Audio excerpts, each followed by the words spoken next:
What is going on, guys? This is Miasin. So several weeks ago, I reviewed the Lightsworn cards and I was amazed to see how insane they were. This deck might be even better than I think it is even right now after the making of this video. And this is like after spending like dozens of hours on this deck. This is one of my favorite decks at the moment for Legacy of Destruction. And I'm not exaggerating, I really love this deck from like the bottom of my heart. So basically, I couldn't really make a combo video or deck profile before because I was extremely busy, but now that I'm finally back home, I can start making like in-depth videos again. And Lightsworn was like the first deck that I really wanted to explore because, again, the new support is insane. Almost all of them are like crazy additions to the deck, and they also make older Lightsworn cards finally worth playing, at least in like 3 ofs or something, because before they were a little dog shit. But now everything is like very logical, and this is like an actual Lightsworn deck. It's not like a good stuff deck that just includes like a very small Lightsworn engine, only Wolf or Charge of the Light Brigade. No. Like this can actually summon Judgment Dragon and Punishment Dragon and do something very interesting with them. So today I will be showing you guys a bunch of combos as well as the deck profile. The combos are also very important because I'm showcasing routes to play through hand shops, multiple hand shops. So you really have to watch this video until the very end. I will be going into very in-depth details, but before we go any further, I would really appreciate if you could smash the like and subscribe button for me real quick. And also big shoutouts to my sponsors, Inspire TCG and Dueling. Both links will be in the description box below. And now let's get right into combo number 1. Alright, so combo number 1 is assuming that you have, let's say, these 2 cards. So Vice, Lightsworn Archfiend. Thank you, my German viewers.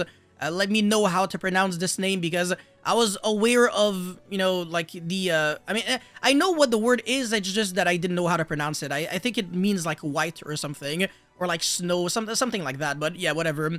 That and Wolf, or like, could be the other one, Feliz Navidad or something. Yeah, I mean, that's another tuner, so it might not work. Anyways, you're gonna be going Vice, put the Wolf on top of the deck, and then mill 2 cards. So you know for a fact that you're gonna be milling the Wolf that you stacked, yes. And then you're going to be synchro summoning for a Minerva Lightsworn Athena. This is the new synchro monster that's kind of like a chaos ruler for the deck almost. So on the summon, you're going to be able to mill Lightsworn monsters from the deck to the grave, or rather foolish because you know which ones, up to the number of Lightsworn monsters used for the material of this card's summon. So we use 2 Lightsworn monsters, so you can foolish 2 Lightsworns with different types. And it has another effect that allows you to banish up to 4 Lightsworns from your grave, and then foolish that many amount of cards, or rather mill that many amount of cards from your deck to the grave. So we're going to be sending the Vice as well as the Dragon of Lightsworn, and then we're going to be going Chainlink 1, Vice, Chainlink 2, Dragon. So when Dragon is sent to the graveyard period, you can search a Dragon monster with 3000 attack and 2600 defense from your deck to your hand. So either Judgment Dragon or Punishment Dragon. And the Vice is going to be reborning the Dragon of Lightsworn. And on the summon, that card has an effect to foolish any Lightsworn card from the deck to the grave, which is going to be your Feliz. And this is very similar to Wolf when it is sent to the graveyard from the deck to the graveyard by the effect of a monster, not necessarily like anything. So it's not like Wolf that you can even mill with Charge of the Light Brigade and it would trigger. It has to be by a monster effect. You're going to be able to summon it right away. And it is a mandatory effect just like Wolf. Anyways, now we're going to be going into Minerva and mill 3 cards. What a coincidence, my first mill is a Wolf, and then I also milled a Seyfert and a Foolish Burial, and I drew into a Charge of the Light Brigade, not too bad. As there's no like fixed combos, by the way, in this deck. This is like a feel the flow kind of thing. You just look at your hand and you play it out, but usually the sequencing is almost the same if you know what you're doing. Anyways, I'm going to be reviving back the Wolf and then go for the charge. Mill the Judgment Dragon, which is a good mill. And also the Lubellion, which is insane since I have Seyfert in my graveyard. And I'm going to be searching that Dragon of Lightsworn because it has an effect to special summon itself. Seyfert is going to be recurring back the Lubellion, and Lubellion discard to search the Magnamut.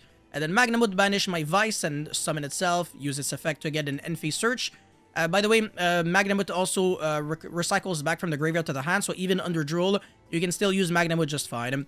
Anyways, Lubellion is going to be placing the Regained. I like this card over Branded Beast. The fact that you can destroy a card is irrelevant. You really want like your recursion and your Monster Reborn effect every time your opponent summons a monster. It's way better, honestly.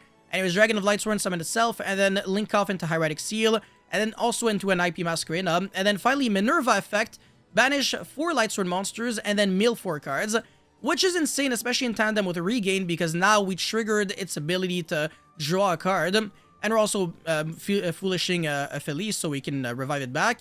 And the Saronia is going to be a way to deck thin in a way.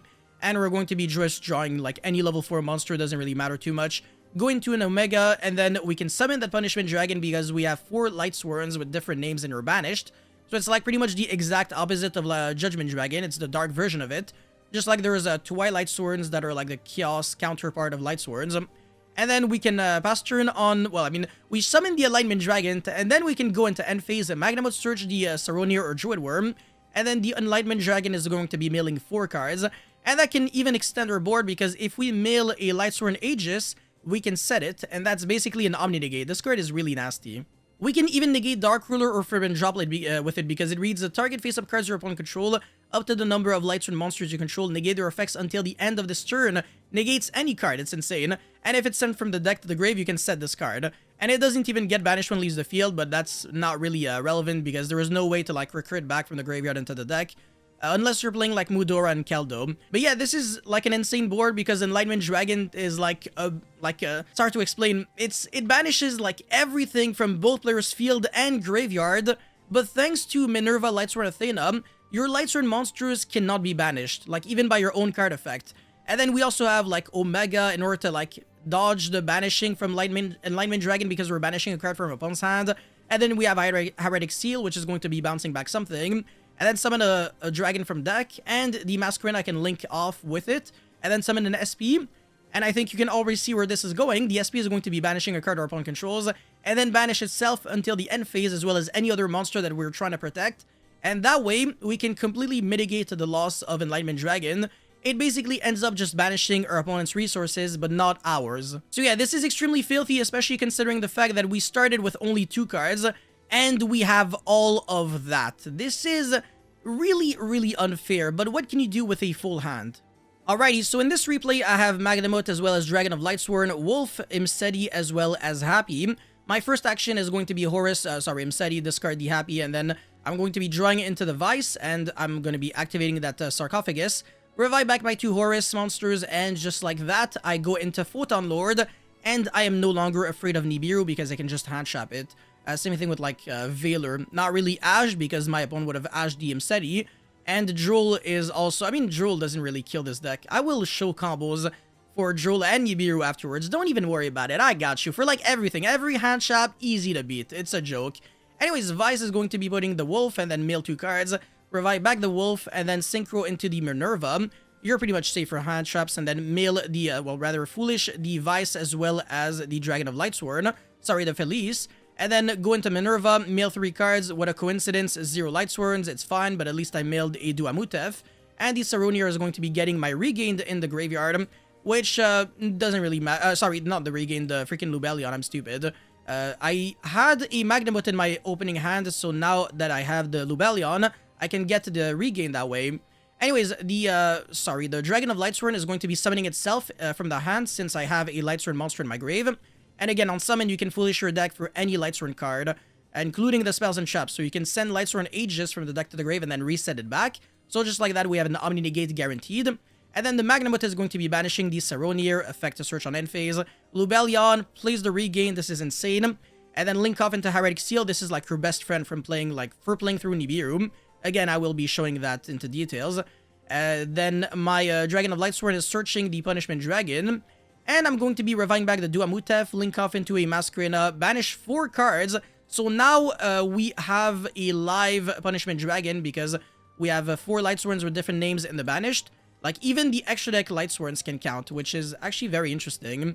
But if I don't want to really summon the Punishment Dragon, I can just use the Regained and then put back the Minerva in the deck, or rather extra deck, draw 1 card. Felice is summoning itself from the graveyard. I believe we still never normal summon, so we can... I mean, we might be able to normal summon right now, but yeah, Lubellion is going to be recycling itself back thanks to Seifert. And then we can normal summon the Dragon of Lightsworn, like I said, and then Synchro into an Omega, and yeah, we're going to be getting our end phase search for the Judgment Dragon thanks to Magnamot. And we have a really nice board, which was, yet again, very safe to achieve because our first play was Photon Lord, so it's not like we can really lose to Nibiru or anything. So yeah, it's insane. Like, this deck basically has answers to everything. And we're not making Enlightenment Dragon, so we don't really have to worry about banishing our own cards. And we still have an Omni Negate, so yeah. 1 interruption, 2, 3, 4, 5, 6, and then 7 if you count the Jew's Worm. and the fact that they can send maybe 8, so that's actually kind of filthy. Alright, so this is cool and all, but what happens if your opponent actually has a hand trap? So my opponent has Bonfire, Legendary Fire King Ponyx, Ash, Imperm, and Garunix. I have Imseti, Charger of the Light Brigade, Dragon of Lightsworn, Judgment Dragon, and another Dragon of Lightsworn. It's completely fine, I don't really care about the hand traps. This deck is very resilient, like I said. My Imseti gets ashed, which is okay, I mean, it's also the correct thing to do. But I'm still going to be able to Surge the Punishment Dragon, which is more of an extender and not a starter.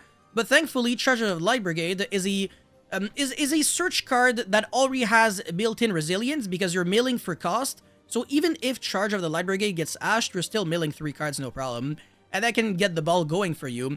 Anyways, you're going to be, I'm going to be milling the Vice as well as the Wolf, which is kind of nutty. Yeah, and I'm going to be searching for the Vice as well. And then Chainlink 1 Wolf because it's mandatory, Chainlink 2 Vice, revive back the Dragon of Lightsworn. And the Dragon of Lightsworn is going to be Foolishing for the Felice, which is going to be summoning itself back, and then Minerva effect, but this is going to be eating the Imperm, which is not the end of the world, it doesn't bother me that much. Your opponent basically has to Imperm the Minerva because this is a double Foolish, and it also makes you mill 4 cards. There is no way your opponent can let that resolve. Literally just zero way in hell. So yeah, this has to be Imperm. The 2 hand traps were used like perfectly, I want to say. But anyways, it's completely no problem because, you know, you already know it, Lightsworn best deck. But yeah, special summon the Dragon of Lightsworn, and then I'm going to be going into a Minerva, and then mill 3 cards. What a coincidence. I milled the Dragon of Lightsworn so I can draw a card, and it's a Lubellion, and I also milled the Happy, but that's irrelevant. And then Lubellion Surge the Magnamut, and then Magnamut to banish the Dragon of Lightsworn effect, and then Lubellion come back, plays the Regained. I think you can kind of get the gist of it, right? This deck is just insane. Like, it keeps playing every single time, and this is like one of the craziest plays. My Minerva is Impermed, but banishing the Lightsworns is a cost, so even if it's negated, I can still try to do it. And the reason why this is good is because now my Punishment Dragon is live, and my Regain can also trigger to put back one of the Dragon of Lightsworn, and then draw a card, and that might be like an extender.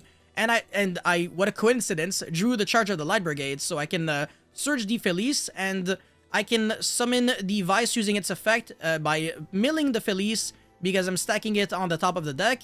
And then I can actually make another synchro play here with the Crimson Dragon. And then Crimson Dragon is going to be transforming itself into a Crystal Wing, which is another interruption that's insane. So again, by the way, all of that through 2 hand traps. And we're not even done yet. No, no, no. Because now the safe route is recycling back the Punishment Dragon. And this is now once per turn, so we can summon it again. And if you remember, at the very beginning, we milled a Judgment Dragon. So now we can go into Enlightenment Dragon and still make a completely unbreakable board through, like, everything. And the Magnamut searches, like, what the hell? And we're milling a Wolf, like, for no reason. Like, this is... How do you lose with this deck? It's ridiculous. Even when you use your hand traps correctly, you still do not have the ability to beat this deck. It's ridiculous. But yeah, there is nothing my opponent can really do, and I'm just gonna still show, like, what happens when you play it out, and when your opponent actually tries, by the way, it tries to break the board, not like... Yeah, he's never gonna be able to get there. Yeah, it's insane. I feel like I'm cheating. Like, come on, my opponent has like a really good hand, and it's still not enough, Bernard. 1-card combo, Farking Island, Garunix, nice deck. You want to trigger that Kirin? Sure, like there's infinite billion dangerous cards on the field. What are you trying to destroy? And my SP, like I said, is banishing my own monsters, and then I'm gonna be able to banish everything on the field except the Lightsworn cards, because they're unbanishable thanks to Minerva, Lightsworn, Athena. And then my opponent has nothing, and then I get back my monsters, and I get the Magnamut Search. So I have 3 cards in my hand, 4 cards on the field, and my opponent has absolutely less than nothing.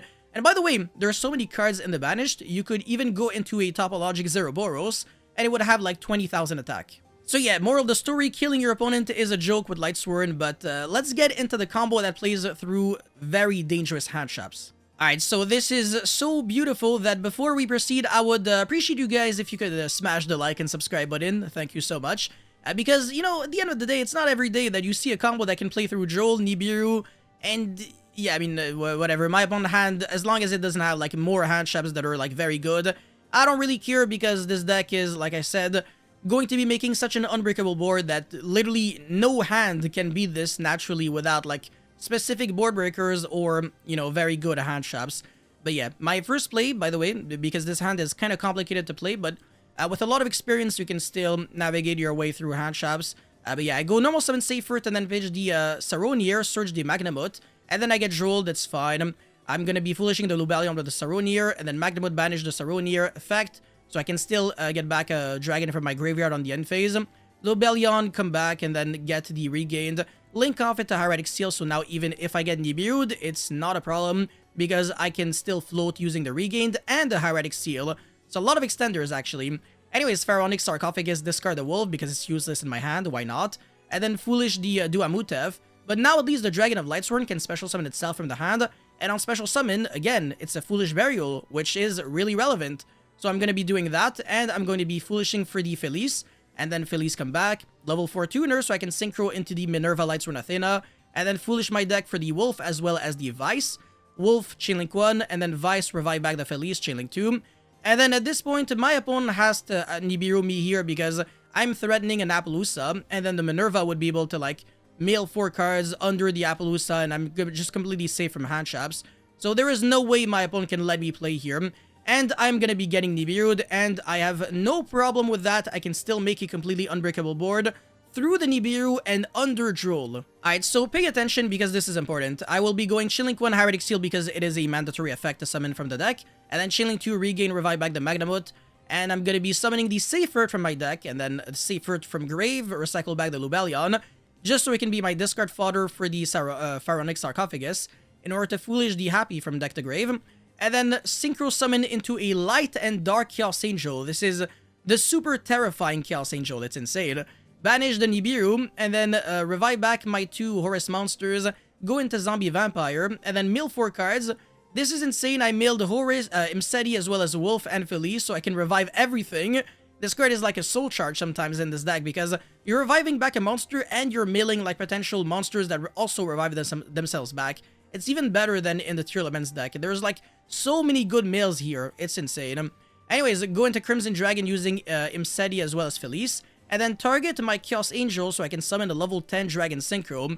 And this is where Bestial Dispatter just shows you how insane it is, because I am able to revive back that Seifert from my Banished, after, of course, making a Masquerena, and I'm gonna be going into a Minerva, mill 3 cards, and I'm milling the Lightsworn Aegis, as well as a Vice, but it's irrelevant because I already used this effect, and I'm under draw, so the Minerva cannot draw cards.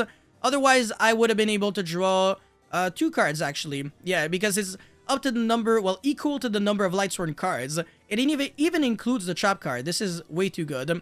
But yeah, set back the trap, and then revive back the Imseti, end phase Magnamut, get back my Dragon of Lightsworn. All of that, like, it's ridiculous. So I have an Omni-Negate in the form of Lightsworn Aegis, and I have, like, so many ways of applying pressure on my opponent's turn.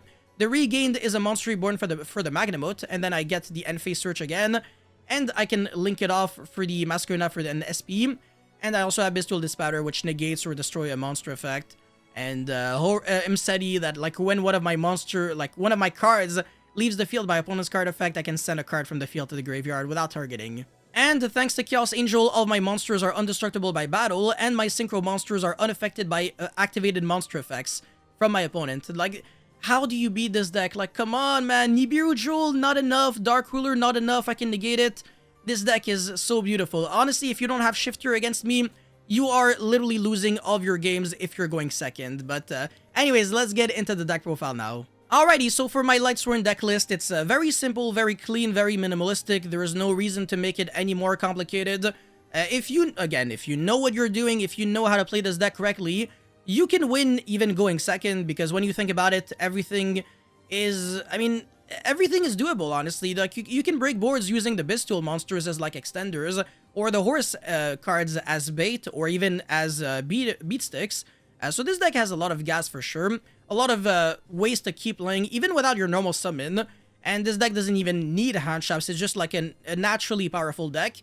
Obviously, if you're looking at, like, a super unbreakable board of, like, 9 negates, then okay, it is what it is. But at least you do have like hand traps indirectly in the form of bestials. So it's not like you're scooping your games going second. Like there are a lot of decks that you can still beat even with bestials, even with just these, like in game 1. Like against Fire King, for example, I'm pretty sure I can win like most of my games. I'm very confident against that deck. This deck is so insanely consistent that if you're going first, there's pretty much no way you can get stopped. 3 Lubellion, 1 Magnamut, 1 Druid Worm, 3 Saronir, and 2 Regained. So Saronir is a good card to mail because it means that you're getting access to Lubellion in the graveyard. So if you have any other bestial monster, you can set up your Lubellion into Regained. I don't really like Branded Beast. I used to play it, but the pop one, like I said, not really relevant. You would rather have all the recyclability of Regained. Infinite grind game, you draw cards, and you're also reviving back bestial monsters. So the card is quite nice. And then Safer to this card is completely unfair. It's honestly one of the MVPs in the deck.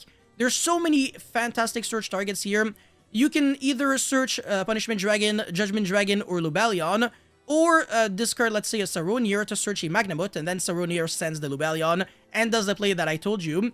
And the graveyard effect of this card is also insane. Oh, by the way, sorry, I'm so sorry. Seyfert can also search Dragon of Lightsworn. This is so good. But yeah, Seyfert in the graveyard can also recycle itself back, banish itself in order to recycle one of these 3 monsters, which is also insane. So everything about Seyfert is beautiful. Yeah, this deck is already looking like a better Dragon Link deck. Anyways, Foolish Burial is a no-brainer. I mean, you're only Foolishing Wolf, but yeah, that's about it. You can't Foolish Felice with Foolish Burial, and you can, but it's stupid because, again, it's not like Wolf. It has to be sent to the graveyard by a monster effect. Anyways, the Horus Engine, I'm very heavy on it because these cards are actually good. And the Sarcophagus, you really want to have 3 so that you know for a fact that you can always have access to it. I don't play Barricade Borg Blocker in my extra deck because even though you could, it's not like Tier Elements where there's a lot of bad cards to draw like Trivikarma or Shiyama and some other cards that you really want in your grave but not in your hand. In this deck, honestly, there's no real Garnets. I'm really satisfied drawing just about anything. But yeah, no, Sarcophagus just makes it so that if there are some cards that might have some relevance in the graveyard, I can get them there. And obviously, the Horus cards are fantastic as level 8 extenders for rank 8 plays like Zombie Vampire or Photon Lord to protect myself from hand traps. So if I hard draw the Sarcophagus, I can send like 1 Horus monster from my hand and then mail the other one and then revive back 2, go into Photon Lord, and then I play from there. And it's basically just a guarantee that I can full combo there if my opponent doesn't have like Imperm plus something else. And even then, it might not necessarily be enough. But yeah, so 3 Imseti, 3 Sarcophagus, 1 Happy, 1 Duamutef, and then I am on the Lightsworn trap card, Lightsworn Aegis. It's a good enough card to have in your main deck, honestly, because otherwise you're not going to have too many Omni Negates, and you're going to start losing to evenly matched, so I do recommend main decking this card. And if you don't want to rely on RNG, you can ensure that you always get it thanks to Dragon of Lightsworn. You really want to have access to Dragon of Lightsworn very often. And again, being able to be searched off of the Seyfert and Charge of the Light Brigade is beautiful. Yeah, speaking of which, Charge of the Light Brigade, mandatory 3 of, obviously, 3 Dragon of Lightsworn. I keep talking about how insane this card is, but Vice is just as good. This card is also very stupid. Level 4 Fiend Tuner Extender, and the Graveyard Effect is also insane. So everything about these new cards is... Konami couldn't have done a better job, honestly. Anyways, 3 Felice and 3 Wolf. You really want to have as many cards that are good to mail as possible. You don't really want to rely on like the older bad Lightsworn monsters like Lumina and Raiden. Lumina, what I don't like about it is the fact that it's a level 3. So all it really enables would be like Ancient Fairy Dragon plays or like Michael. But these cards aren't as good as the even number level monsters like Minerva Synchro, Bestial Dispatter, Omega, Crimson Dragon, etc. Honestly, you're much better off using like level 4, level 6, level 8 monsters. And there's another monster that's not too bad in the Lightsworn deck. It's Gareth, I think. Yeah, it's like every time you use the effect of a Lightsworn monster, like you mail 2 and then you might draw cards. You might require like too much of a setup for it, and I think Seyfert is your better normal summon anyways. And again, you really want to have easier access to Hieratic Seal to play through Nibiru. So yeah, the way you play through Nibiru, by the way, in case you're wondering, either Crystal Wing, Photon Lord, or Hieratic Seal with Regained. And then Nibiru just doesn't do anything. You either negate it or it resolves, and then you completely float through it and you keep playing through it. Anyways, for the extra deck, I'm on 1 Enlightenment Dragon. This card is insanely good, of course, but you don't need any more because these 2 cards are just one-ofs. And they're like a win condition, but not necessarily your win condition. You can live without them, no problem whatsoever. Anyways, 2 Minervas as well as 1 Bestial Dispatter, 1 Chaos Angel. Obviously very easy to make because for that one, you don't even need a tuner specifically. You can use like Seifert and a Bestial, for example. And then Omega, very nice synergy with Dispatter, by the way. You can banish the Omega and then revive back from the banished with a Dispatter and then use its effect again. So it's a double hand loop in case you have like Dispatter access. Crimson Dragon, you can either cheat out Crystal Wing or Dispatter. Usually, I don't even Synchro Summon Dispatter the hard way because that would require me to have either Felice or Vice with one of the 5 Bestial monsters. But these monsters rarely stay on my field because I really want to get back the Lubellion in order to get regained access. So usually I have like a level 8 and a level 4, and that would open level 12 Synchro possibilities, which means Crimson Dragon plays. But yeah, anyways, Crystal Wing, like I said, Zombie Vampire, Photon Lord, the Minerva Exalted Lightsworn, so the Xyz monster. And then Zeroboros, I talked about that one. You can have a lot of attack on your Zeroboros because you're banishing so many cards. And you're banishing everything on the field except your own Lightsworns again, thanks to the Athena. Anyways, Espial Knight, again, another way to mitigate the inconvenience of banishing your own cards. IP, so that you can make any of these 2 cards. And finally, Hieratic Seal. I explained what that card does like 25 times. Side deck is subject to change. It really depends on the environment, but I mean, this is relatively generic. Might get you there. 3 Ash, 3 Nibiru, 3 Joel, 3 Book of Eclipse, and 3 Cosmic Cyclone. You don't necessarily need to respect Labyrinth, for example, because this deck has like an unlosable Labyrinth matchup thanks to the Bestial and the Horus engine. So going second against like a lot of decks, you're just naturally winning because your deck is strong and resilient. But yeah, that's it for this video, guys. Thank you so much for watching. Don't forget to like and subscribe, and I'll see you guys very, very soon. Peace.